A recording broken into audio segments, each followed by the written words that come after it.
Okay, it's 11:36, so I think we should start the session. For everyone who's joined us, good morning. I hope you've been having a good time at the conference so far. Welcome to our Fireside conversation. I am Fatima Hussain, lead research analyst and psychologist at uExcelerate, and I will be moderating today's session. So just to give you some context, you may be wondering, what is the session about? Who are the assessors? What are they talking about? Let me give you a little bit more context. So as you may be aware, we hold an annual award ceremony, which is called the Coaching Culture Circle Awards. And we hold these awards to celebrate and recognize those organizations that are taking great strides to build a coaching culture for their people and their people development. The award ceremony for this year will be held tomorrow at 4 p.m., so I do hope you will tune in for that. But to give you some idea on how we choose the winners of these awards, let me tell you that the winners of the awards are selected by our world-class jury, which includes Magdalena Mook, CEO of the International Coaching Federation, Dr. Riza Kadler, President at EMCC Global, Dr. Paul Lawrence, Professor at Oxford Brookes University, Rohit Manucha and Punit Puri, who are leading CHROs in this field, and of course, Dr. Jeffrey Hull, who is the Executive Director at the Institute of Coaching, Harvard McLean Medical School. But how does the jury select the winners? And the way we do that, the way we present the way the jury decides the winners is through a 5-step assessment process that is conducted by our highly experienced assessors, 3 of which you see with me here today. And I'll introduce them to you in a minute. But first, I want to tell you a little bit about how we conduct the assessment to identify the winners. The first thing we did was build our state-of-the-art coaching culture maturity model. This model was created to assess the maturity of coaching cultures in existing organizations.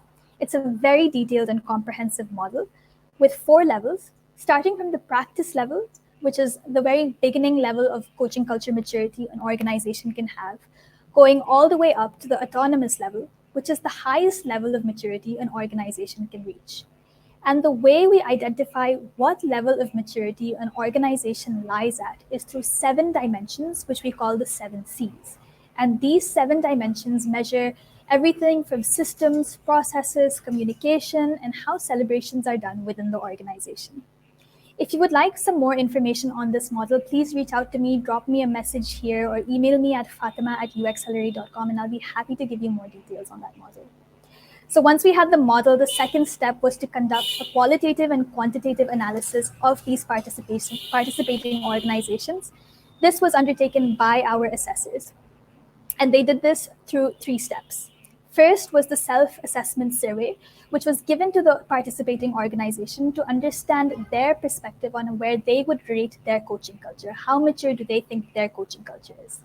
The second was the focus group discussion, which our assessors held with the coaches and coachees of the participating organization to understand their perspective, their experience of the coaching culture within the organization. And thirdly was the HR presentation, which was held with the HR heads, process owners, or the leading people development managers of the organization. The assessors then took all the information that they acquired through these 3 data points. They used the coaching culture maturity model and their own experience and judgment to conclude and find their analysis and findings of these organizations. And they then presented their data to the jury. The jury looked at all the data the assessors presented to them and selected the winners. Now, as I mentioned, I have here with me 3 highly experienced and esteemed assessors who helped us this year in our assessment process of these organizations. And they're going to bring to us real-time observations that they saw in conducting their assessments with the organizations, their best practices that they noted, and their recommendations for you on your path to building your very own coaching culture. So I'm proud to introduce our brilliant assessors. I have with me Dr. Padma Kumar, Sunil Persani, and Sandhya Bhatt. I'd like to invite all of you to just give a small introduction of yourselves before we get started. And maybe Sandhya, we can start with you. Good morning, everyone. It's a pleasure to be here on this Fireside chat. And it was an even bigger pleasure to be part of the Coaching Culture Excellence Awards and really looking at organizations who kind of were part of the whole process.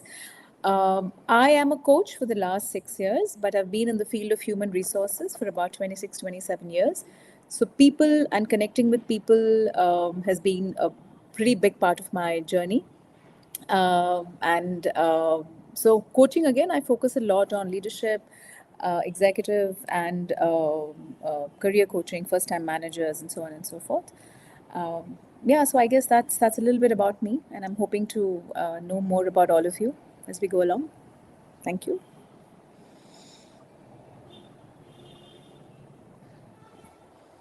Sunil, would you like to go next? Okay, thanks, Sandhya. So thank you very much. I've also been a leadership and a mindful coach after having spent close to 3 decades in the corporate world. And today I focus on growth for both people and organization as a coach as well as a consultant. And that's the kind of work I do these days. It's been a great pleasure working with all of you all in this assessment, and I look forward to also meeting up with you all further in the next 2 days. Thank you. Thank you so much, Sunil. Dr. Padma? Thank you for this opportunity. I have been on the other side as a beneficiary of coaching for over 30 years during my corporate stint. I started my career with Hindustan Unilever, and the last company that I worked with was Microsoft. So, thankfully, through all my tenures with the organizations, I had the benefit of good coaching that was provided to me. And then for the past about 10 years, I'm running my own boutique consulting firm. I offer coaching, consulting, and training services. And now I'm on the other side of the table offering coaching services to people. So for me, it's a very gratifying and uh, very satisfying kind of a job that I do when I see people who have the potential to grow in their respective careers. And if you can be a catalyst to that growth, really feel glad about it. Like Zig Ziglar said, if you help enough others to succeed, your success is guaranteed. So that's been the philosophy right through. So I love people working with people, and I'm happy to be part of the Assessors team today. Thank you so much, Dr. Padma, and thank you to all three of you for joining me today for this session. And I think to get started, it's important to touch upon what might seem like a simple question, but an important one to address first. Why should organizations invest into coaching? And how is it relevant when compared to mentoring or training or consulting? And maybe Sunil, I'll address this question to you first, and then we can go around. Thanks, Fatima. So the first thing what I'm going to do really is, give a small little brief in terms of what's the difference between, mentoring, coaching, consulting, training, and so on. So really, when we look at it, mentoring is all about, sharing your best practices, and it really comes about because of your past knowledge and experience. Very simple, very easy to understand. Training, on the other hand, or interventions or facilitations, which are the interchangeable words we use, it's actually a bridge which helps us to close a skill or a knowledge. Consulting, on the other hand, is also a solution which is creating a way forward for us. However, coaching, it's all about the inner game. It's really about heightening the awareness and transforming ourselves first. It's understanding what needs to shift in ourselves so that we are able to kind of bring about, have faith in our wisdom so that we are able to lead our teams effectively. And really, at the end of the day, that's what coaching is. Now, once we've understood these differences, then it makes a lot of sense that coaching is all about self, and it's really about bringing a transformation out over there. Let me invite my other colleagues out over here in terms of what they have to say. Sandhya, you need to unmute yourself, and then you can talk. You're still Sandhya, muted. you're on mute. Sorry. Yeah, so I completely agree with what Sunil said. And over my experience, like I said, being in the HR function and in the coaching space for about close to 3 decades, one of the major shifts that coaching does to an organization, in my opinion, is to really empower the workforce. Um, primarily because it's used as a developmental tool. I think the employee gets to really see what is it that he or she has to kind of have in the way of their own development. What are they looking at in terms of where they want to be, how they want to go about it, and an organization that fosters that culture really has a great deal of benefits that I have seen practically even in my experience as a coach. And I'm very encouraged and happy to see that even the smaller organizations, the MSMEs, uh, although it's still a little nascent in their understanding of the whole coaching domain, the intent to really build that culture is slowly shaping up. So, well, the benefits are huge, and I think as we go along in this conversation, we'll really touch upon what we experienced and saw in the organizations that came to this award. And so I think one of the major, most important things that I see is of empowerment to the organization, to the individuals. That is kind of the foundation stone for development. Padma, what are your thoughts? Yeah, so totally agree with what Sunil and Sandhya said. One thing that really distinguishes coaching for me, because I like to keep it as simple as possible, as compared to the mentoring exercises, the training exercises, or the consulting assignments. One thing in coaching that really catches my attention is the coaching behavior, which focuses on ask, don't tell. So, to the extent that we constantly practice this ask, don't tell, and learn to ask the right questions, of course, open ended initially, followed by filtering and then confirming kind of questions. And if we practice the art of asking those questions, we help people to discover their respective potential and then work towards the journey with full accountability. So for me, that is the crux of coaching behavior, and that's what I enjoy doing. Thank you, Dr. Padma. So, just to elaborate, when we do that differentiation between mentoring, training, consulting, coaching, would you say that investing into coaching is more important than investing into mentoring, training, consulting? Or do you think they're all equally important? I would say they all have their respective uses, so to say. I wouldn't put one against the other because I think we need to take a fair view in terms of what is relevant for what kind of a context. For example, if there is an organization which has taken in a lot of new people, there is definitely a value to providing training to people so that they come up to a certain level.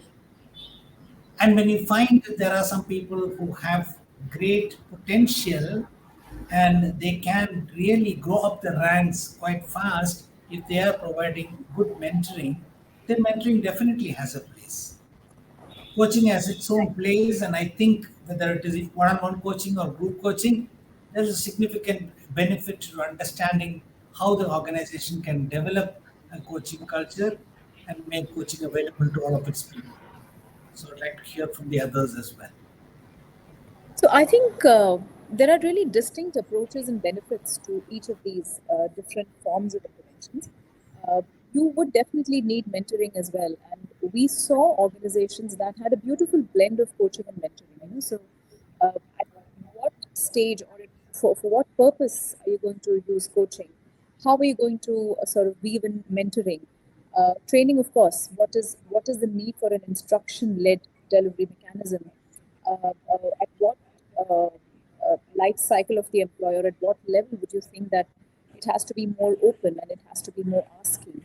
So I think it really depends on what is and uh, a huge part of that is connecting that to the overall business needs. So business needs, developmental needs, employee needs, all of that when put together, these interventions have definite advantages at each stage. So I would say all of them are important.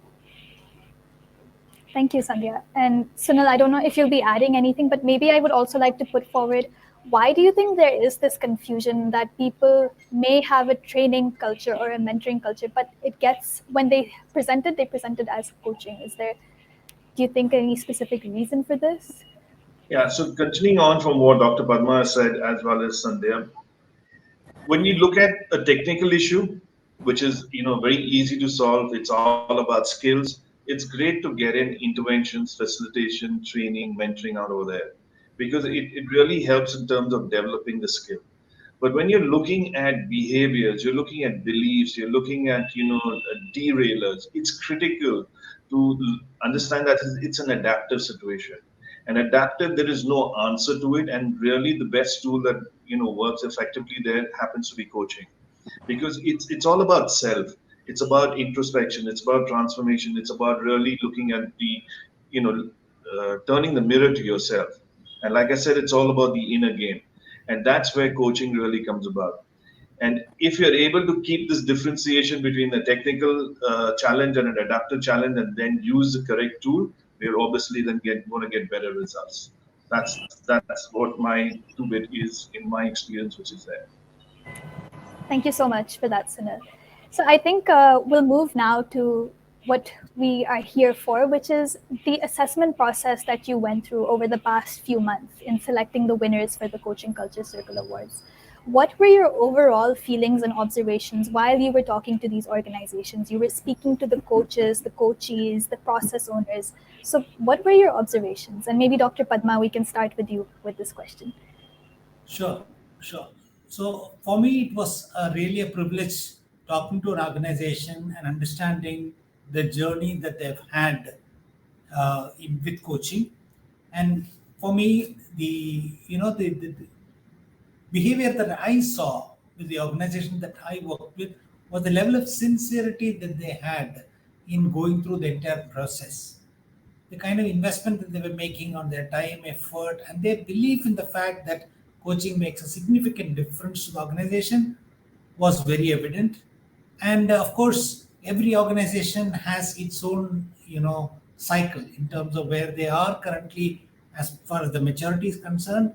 And uExcelerate is the champ in terms of bringing out a model that has got everything defined so clearly. So when you talk to organizations, when you interact with organizations, not only do we get a picture in terms of where the organization stands currently, but how is it that organization can go up from where they are to where they aspire to get to.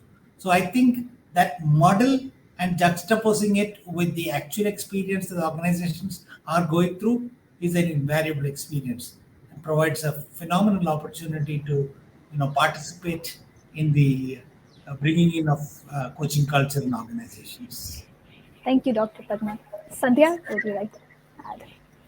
I double up on Padma's point about the interest and sincerity. What I also saw was the pure passion that the organizations brought to the discussion, and they were really open I'm about. sorry, Sandhya, your voice is breaking. Maybe Dr. Padma, if you could just mute your mic, maybe that might Sure. help with this. Sorry, Okay. Sandhya, please continue. Is it okay now? Am I audible? Yeah. All right. So I'm. What I was saying is that the amount of passion that the organizations brought into the whole discussion, and they were absolutely willing to share with us as much data as we asked them for. We went back and forth. We did a deep grill. We asked them the same question in different ways. So I think the intent, the passion was paramount in all these organizations. Also, the awareness that they have a lot to do yet on this journey was something very refreshing. So we had organizations who came up to us and said, "Look, here is where we are. We are aware of what we want to do. In fact, the whole point about having communities and having people share about coaching and really celebrate coaching across the organizations was some things that came up. How is it that we're going to measure the ROI of the coaching intervention across the different business outcomes or even employee outcomes?"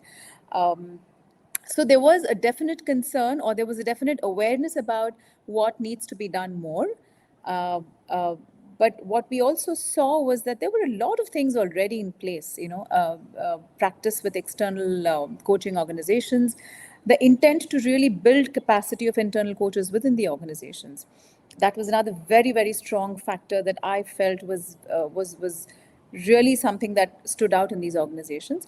How are they identifying people who could really drive this culture across the organizations, across all levels? Having tools, having systems, having processes, having very clear documentation about what coaching is and isn't, what are the roles of the different people involved, and also having informal forums where the coachees are encouraged to share, express openly what worked for them, what didn't work for them. So if you look at it as a very broad picture, it was very encouraging to see uh, the level of intent, sincerity, passion, and rigor that these organizations came up with. Thank you, Sandhya. Sunil, would you like to add? So yes, I really like this whole 2 months that I spent in this process because it was an eye opener also for me. And what I really loved about is not only seeing coaching being used for organizations for developing individuals, but in some of the cases I also saw them taking it towards the strategic goals and even towards the life cycle of the employee development right from the time an individual joined in as a first time job, as management trainees, in terms of new leaders, in terms of hypos, in terms of senior leadership. And to add a little bit of stuff to what Sandhya said, passion, in some organization I actually saw it as a ruthless passion. They were determined to take coaching in a proper way up the ladder across all levels. So it was nice to really see that. Some of the organizations also use technology in terms of matching the coach and the coachee, as well as in terms of having a lot of the data available after every sessions on the system. So technology to a great extent was also used by some organizations. So it was a pleasure really seeing a lot of this out over there. Thank you so much. And as someone who also sits through these assessments with all of you, it's always interesting to see what organizations are doing, especially in the Indian context. Because while we'll read the theory of what's going on in the West, I think it's always interesting to see specifically in Indian organizations, how is coaching being built? How is people development happening? And I think that brings me to my next question. While these were your overall feelings and observations, maybe you can tell us more specifically what were the best practices that you saw in these organizations? When you heard about them, it made you think, wow, this is actually a really good practice that they're doing within this organization. Sandhya, would you like to start with this one? Sure, thank you, Fatima. So, one of the things that really, kind of stood out was the kind of partnering with external coach organizations. That was, I think, all of the organizations had very, very clear goals and objectives of onboarding certified coaches, so that there is a uniformity in the way that the coaching happens across the organizations. Uh, I think the other thing was also the fact that coaching was used purely for developmental and not for remedial purposes, which was something that stood out across in I think in almost all the companies that we assessed. The fact that it was used as a developmental tool was clearly one of the best practices that we observed. Um, uh, in terms of the whole culture, uh, very very strong leadership awareness about the coaching practices. How are the leaders being cheerleaders, and how are they kind of talking about coaching? How are they walking the talk? What are they going to do about really propagating coaching across the organization? That was another best practice that we saw. And I think one of the organizations that we assessed had coaching beautifully woven into their global programs for women, for high impact performers.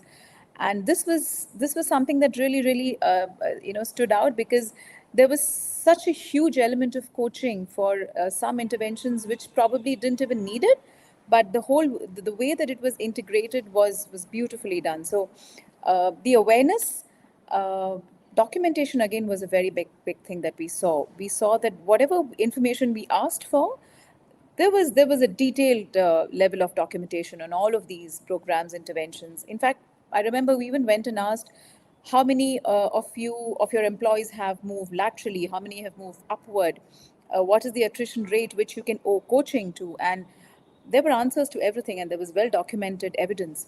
So, yeah, I think these are some of the things that I observed, and Sunil and Padma would please feel free to add.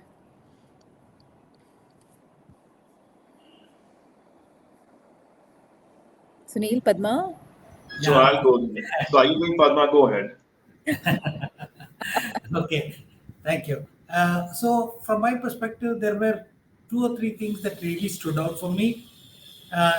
First was the use of outdoor coaching, particularly for the group coaching. There was attempt to try outdoor instead of in the confines of a conference room, that I found was a very nice practice.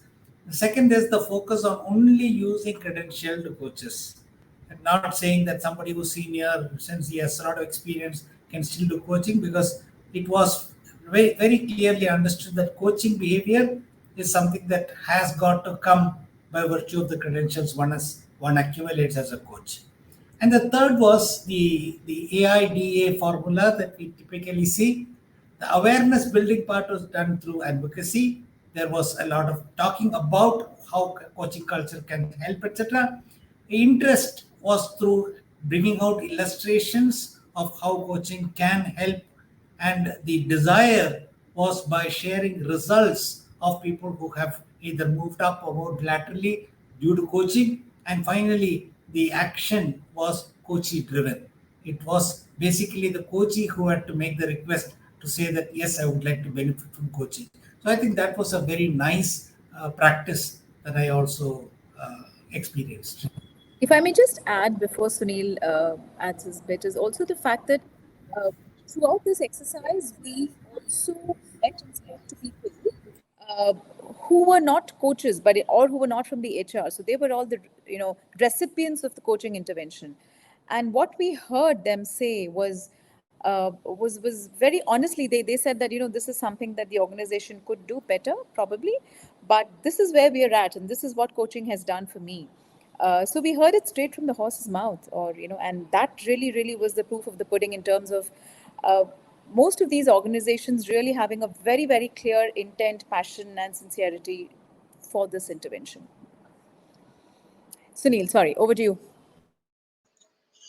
Okay, so I'm just going to add on the piece that I said, which is the ruthless passion. So while Sandhya talked about the women program, what I also liked is that it went beyond that. It actually also looked at within the organization at LGBTI. And it was wonderful to really see Indian organizations, starting to embrace that space which is there. Second piece, of course, is the fact of seeing technology being used. It's not just in terms of matching the coach and coachee, but it's also in terms of reports and in terms of check-ins which are taking place on a regular basis, in terms of actually saying that are there shifts taking place, is an individual working on his goals and his self transformation. And that's very good because you're looking at sustainability also falling into place. So these are the two things that really stood out for me, the fact is which is there. And of course, like I said, if you're looking at coaching at all levels, it's good, and it needs to kind of sustain itself much more. And those are all the three areas which I just loved when I went through this 2 months period with the organization. Thank you. Thank you so much, Sunil, and everyone who shared your thoughts. Now, naturally, with the good, there's the bad. And if you've seen best practices, you must have seen challenges or pitfalls that, we won't have every organization who will be a winner. There will be some who will win awards and some who may not win awards. So what do you think, what these organizations were doing in these practices, what do you think were some things they could have done better, or maybe were not doing so well? And how can we look at coaching from that perspective? And maybe Dr. Padma, we can start with you on this question. Sure.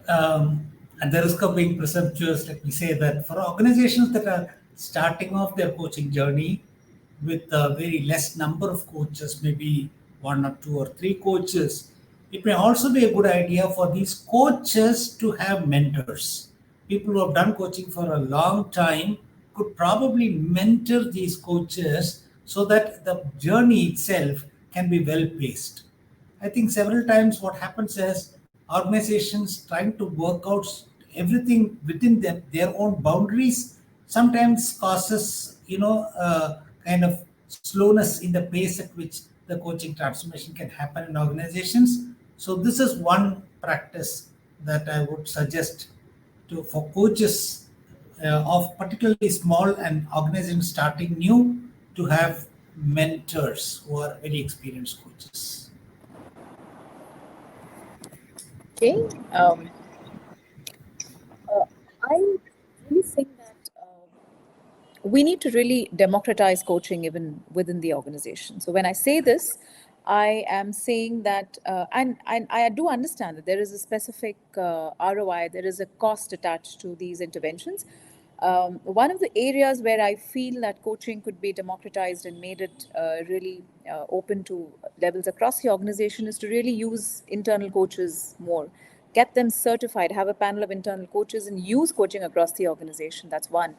And the second thing that I think the organizations can definitely sort of aim to do better is to have communities and really celebrate the culture.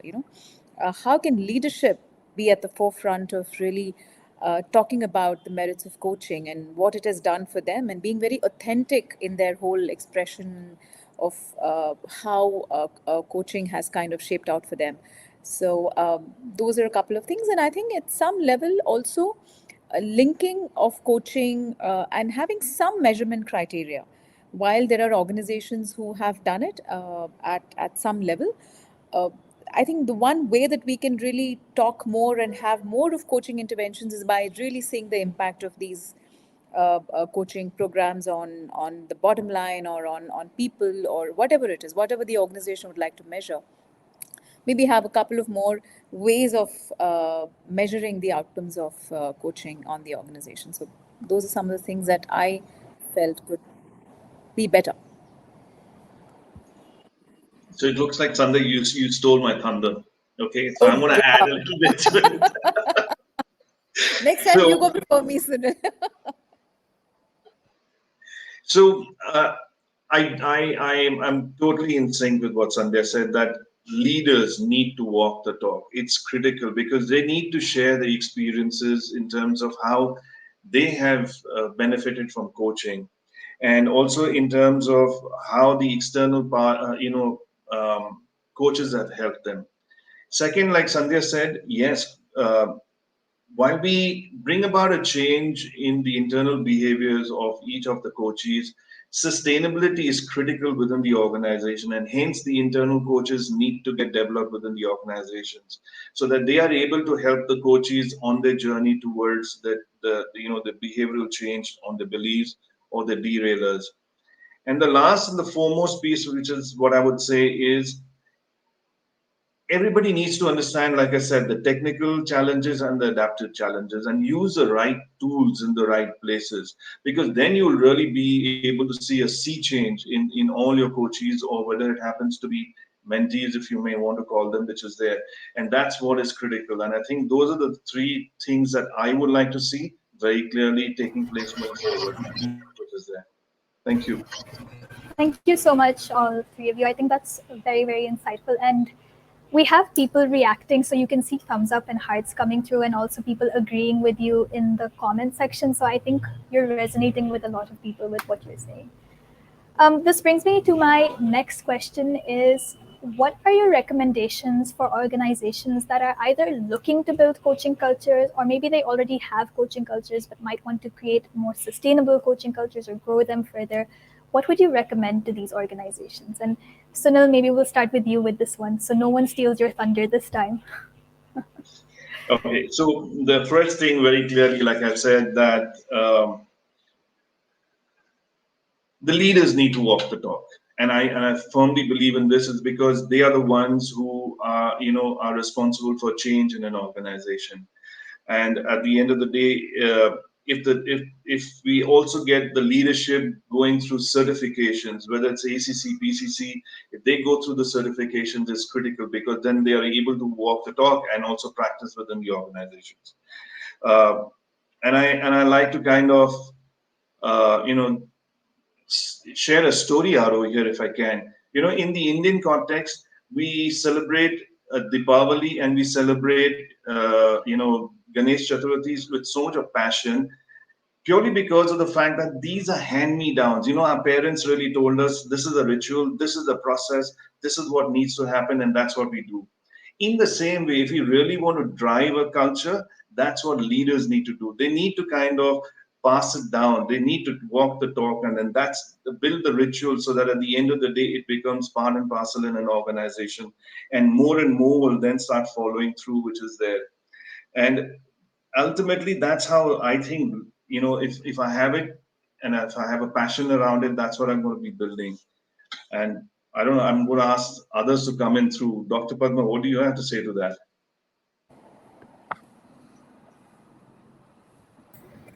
So I agree with you 100% on this, that leaders need to walk the talk to demonstrate exactly how the organization can benefit. I'd also like to add that there are, to my mind, two forces that can really promote coaching culture in organizations, whether they're just starting off or wanting to go to the next level. One is, of course, the internal, culture building, which is a conscious effort that all the leaders and people, coaches within the organization need to put in. And second is organizations like uExcelerate, for example, conducting this conference in terms of talking about coaching culture in organizations and showcasing organizations that are at various levels or stages of the coaching cycle, and recognizing organizations that have made good strides in this with awards. I think this is a very good way of promoting coaching culture, particularly in our country where we are still at the beginning stages, I would say, because there are a lot of organizations, particularly in the not so large but in the medium and small scale enterprises. There is tremendous amount of opportunity for coaching to make a significant impact in these organizations, and such moves by organizations like uExcelerate, I think, does a fantastic job in terms of promoting this and giving enough attention to how organizations can step up and adopt the coaching culture. And in addition to that, the coaches that are empaneled with organizations like uExcelerate, we also do our bit in terms of talking to various organizations about how they can really make their internal coaching culture much more, strong through use of systems, through, like Sandhya mentioned, the right metrics to be put in place, and encouraging how they can walk the talk in bringing coaching culture to the organization. So I think it's a multi-pronged approach in terms of taking it. But I am happy that it is on a great trajectory, and very happy that second year in succession this conference is being held and the awards are being given to organizations that are showing very good traction on this. So those are my comments. Thank you so much, Dr. Padma. Sandhya, please. Very quickly, just to add to what Sunil and Padma have said, I think one of the key elements is going to be communicate. Communicate, right, about coaching. That's one of the key elements of building a culture, and that's something we've seen in any culture that is built, right? There's a lot of talking, there's a lot of communication, there's a lot of conviction that needs to be built up. That's clearly one area. And I really think it's okay to make mistakes, even when you're embarking on this journey. Even a small sized organization. I've seen coaching work beautifully in an organization of just 50 people. And this is an organization that is purely an advertising firm where they really don't even focus as much on performance reviews and feedback, but coaching is kind of integrated into the whole organization. And and what happens is that it's sort of become a culture. So I think just to kind of make a head start, to believe that there is merit in this intervention, and talking about it, communicating, celebrating coaching wins, and also having a forum to really express what is the worry that people have about coaching, what could go wrong, what are some of the anxieties, how can we have more forums where people can really sort of make coaching not this very elitist intervention that it is usually touted to be, but really have forums, celebrate communities, and just start. It's okay to make mistakes. I guess that's what I believe would be the way to really build a culture. Thank you so much, Sandhya. And we only have 5 minutes, and we have a lot of questions from the audience coming in as well. But very quickly, I'd love for all of you to touch upon why you think smaller organizations hold back from participating in such awards? Because what we noticed when we were reaching out to organizations, they were nominating themselves. It was the smaller organizations that were more hesitant, that were saying, no, we're not mature enough, we're not prepared enough. So, why do you think there is this hesitance and reservation? And Sunil, maybe you can start with this one. Okay, so the most important thing is in the SME world, we need to really understand the mindset. The owners or the directors really feel that the problem doesn't lie with me, it lies with the team. And very often, what they do is that they keep kind of reflecting the mirror outside and they say the change needs to happen in the team and not me. The second piece, very clearly, which I feel is that they look at coaching to solve problems. They're not looking at transformation for self. And that's really the two areas which I have understood from the SME space where I've been working quite a bit in terms of why they're really not coming forward. So I think they need to understand how to use coaching and where can they use coaching and effectively put it to use within the organization. And it really starts again, like we said, with the leader at the top, looking at himself and looking at a long-term sustainability. That's what I think. Sanjay, what's your thoughts? Oh, I agree. You stole my thunder, Sunil, but I agree with you completely.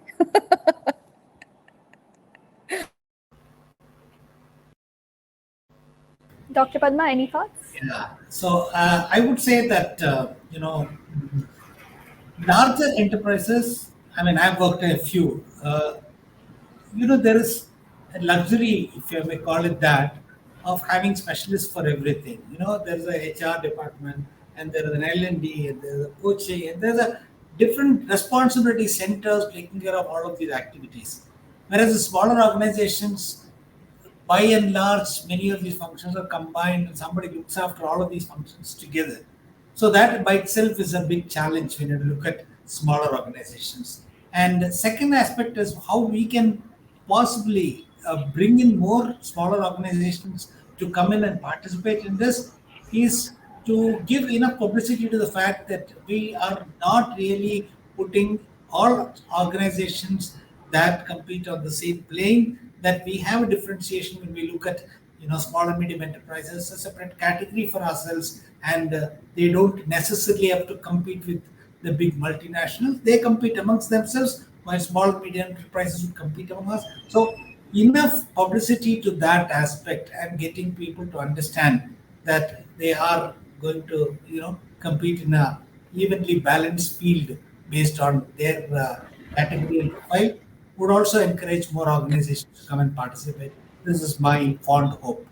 Absolutely, Dr. Padma. I think that's a very important point, and something we were very careful to do with our awards is that SMEs do not get compared to large enterprises. SMEs get analyzed separately, and large enterprises get analyzed separately. So we have 2 minutes before we have to close, so maybe we can very quickly take one or two questions. The first one I'll take is from Suresh, and he said, how do you choose which is an appropriate intervention between coaching, mentoring, and training? Any insights? So anyone of you would like to take Let me this? take that question because, like I said, if you know the challenge that you're facing, if it's a technical challenge, it's very easy to fix. Then it's more about mentoring and training. It's a skill development. To give you an example, I want to learn Excel. I don't know Excel. It's very easy. Fix it. It's a technical challenge. It's all about a skill development. But when you're looking at a behavioral piece and it's an adaptive space, I think that's when coaching really comes in because you're looking at not only the behaviors, you're also looking at the beliefs, you're looking at the derailment and the interferences which are there. It's all about the inner game, and that's really where you can use coaching. And that's the most easiest way to kind of look at it. I think just to add to Sunil, one of the ways a coach engages is really being a thought partner. You're really looking at someone who's going to push you out of your boundaries, out of your comfort zone, who will help you to really identify and be aware of yourself in a more deeper way, which may not be what a training or a mentoring would possibly do.